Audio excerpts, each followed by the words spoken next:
Welcome to this video on the heating effect of electric current, exploring the concept from atomic resistance all the way to domestic safety.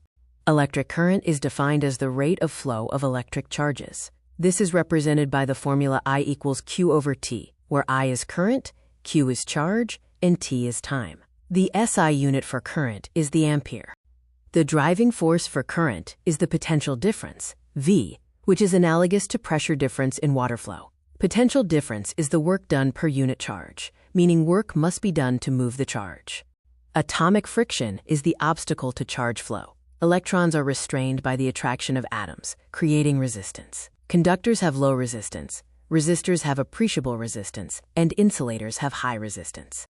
Ohm's law states that potential difference, V, is directly proportional to current, I. Resistance, R, is the constant of proportionality, giving us the formula V equals IR.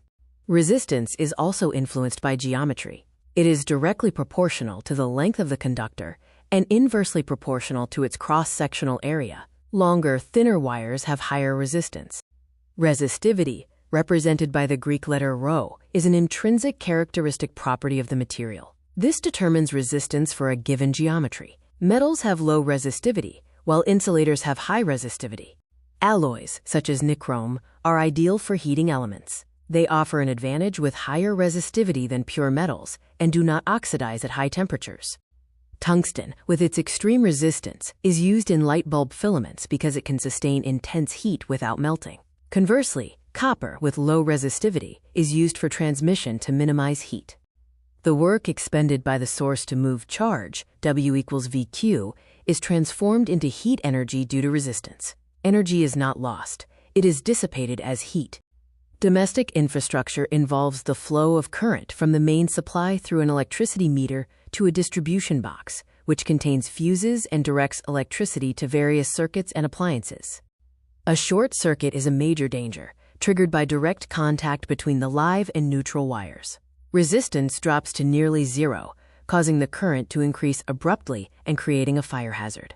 Overloading occurs when too many appliances are connected to a single socket. The total current drawn exceeds the circuit's safe rating, leading to heat stress. The electric fuse is a savior, placed in series with the live wire. It uses joule heating to melt and break the circuit when current exceeds a safety limit, averting danger. We control the heat produced by electricity in motion.